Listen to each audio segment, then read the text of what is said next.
Hello, मेरा नाम है परवेज और आप देखना शुरू कर चुके हैं द पारा शो। आज हम बात कर रहे हैं ज्ञानव्यापी मस्जिद मामले की। ज्ञानव्यापी मामले में वाराणसी कोर्ट ने 12 सितंबर को ज्ञानव्यापी मस्जिद विवाद पर अहम फैसला सुनाया है। कोर्ट ने फैसले में कहा, ज्ञानव्यापी केस में हिंदू पक्ष की अपील सुनवाई के योग्य है। दरअसल मुस्लिम पक्ष की ओर से इस केस पर सुनवाई न करने के लिए कहा जा रहा था। उन्होंने सुनवाई न करने के पीछे उपासना स्थल विशेष अधिनियम यानी places of worship special provision act 1991 का हवाला दिया था। मस्जिद की मैनेजमेंट कमेटी अंजुमन इंतजामिया मस्जिद कमेटी ने वाराणसी कोर्ट के फैसले का उल्लंघन करार दिया है और कहा है कि वो इसके खिलाफ इलाहाबाद हाई कोर्ट जाएंगे। इस पूरे मामले को समझने के लिए आइए जानते हैं कि आखिर ज्ञानव्यापी मस्जिद की कहानी क्या है ये मामला। हिंदू धर्म के अनुयायियों का मानना है कि ज्ञानव्यापी मस्जिद से पहले यहाँ एक मंदिर हुआ करता था, जिसे मुगल शासक औरंगजेब ने तुड़वाया और मस्जिद का निर्माण किया गया। दावा है कि इस जगह औरंगजेब ने 1699 में काशी विश्वनाथ मंदिर को तोड़कर ज्ञानव्यापी मस्जिद बनाई। कहा जा रहा है कि यह मामला आज से नहीं बल्कि साल 1991 से चला आ रहा है। उस वक्त सोमनाथ व्यास, रामरंग शर्मा, हरिहर पांडे ने यह याचिका दायर की थी। कहा गया है कि मस्जिद में मंदिर के अवशेषों का इस्तेमाल हुआ है। वर्तमान में विवाद तब छिड़ गया जब 5 महिलाओं ने वाराणसी कोर्ट में याचिका दायर कर काशी विश्वनाथ ज्ञानव्यापी मस्जिद परिसर में श्रृंगार गौरी स्थल की पूजा की अनुमति मांगी थी, जिसके बाद सिविल जज ने वीडियोग्राफी का आदेश दिया। वीडियोग्राफी के दौरान वजू खाने में ऐसा दावा किया गया है कि वहां कोई शिवलिंग है, जिसके बाद वहां वजू पर पाबंदी लगा दी गई और मामला सुप्रीम कोर्ट तक पहुंच गया। सुप्रीम कोर्ट ने मस्जिद से नमाज की पाबंदी हटा दी और वजू खाने को प्रिजर्व करने का आदेश दिया। कोर्ट ने कहा है कि ये बहुत संवेदनशील मुद्दा है, इसको सिविल जज के बजाय वाराणसी के वरिष्ठ डिस्ट्रिक्ट जज सुने। क्या है दोनों पक्षों के दावे? इस पूरे विवाद में हिंदू पक्ष की मांग है कि ज्ञानव्यापी परिसर हिंदुओं को सौंप दिया जाए, क्योंकि यहाँ मंदिर था जिसे तोड़कर मस्जिद बनाई गई।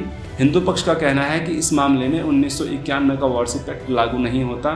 साथ ही उनकी मांग है कि ज्ञानव्यापी में मुस्लिमों की एंट्री को बंद कर दिया जाए और मस्जिद के गुंबद को ध्वस्त करने का आदेश दिया जाए।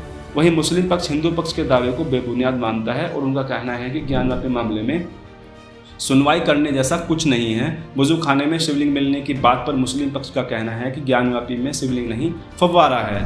उनका कहना है कि इस मामले में मुस्लिम पक्ष की ओर से उपासना स्थल अधिनियम यानी places of worship special provision act 1991 के तहत सुनवाई नहीं हो सकती।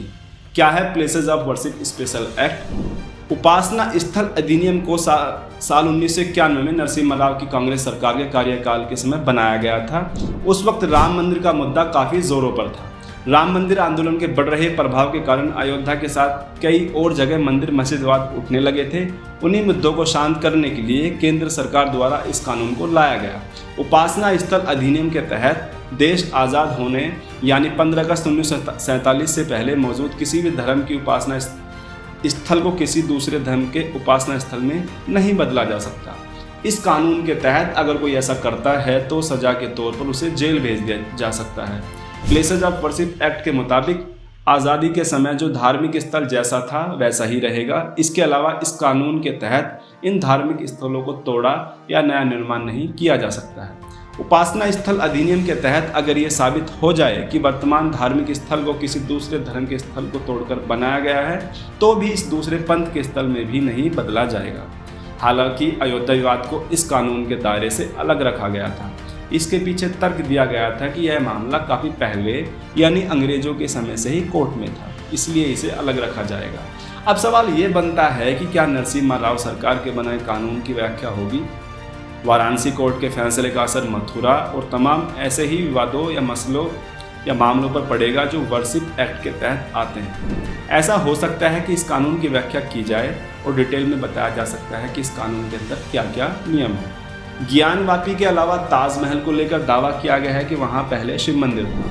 वहीं मथुरा में श्री कृष्ण जन्मभूमि के बराबर में स्थित शाही ईदगाह मस्जिद को लेकर दावा किया गया है कि यहाँ पर भी मस्जिद से पहले मंदिर स्थित था, जिसे तोड़ा गया और मस्जिद का रूप दे दिया गया। इसके अलावा धार में हिंदुओं के मंदिर पर मस्जिद बनाने का मामला, दिल्ली में कुतुब मीनार का नाम बदलकर विष्णु स्तंभ रखने की मांग, जौनपुर में अटाला देवी के मंदिर को तोड़कर मस्जिद बनाने का दावा भी किया जा रहा है। आज के लिए इतना ही। मैं आपसे लेता हूँ विदा। देश दुनिया की खबरों के साथ अगले एपिसोड में मिलेंगे। और हाँ, हमारे चैनल को सब्सक्राइब कर दीजिए और चैनल को दोस्तों के साथ शेयर कर दीजिए। अब तक के लिए इतना ही। अलविदा।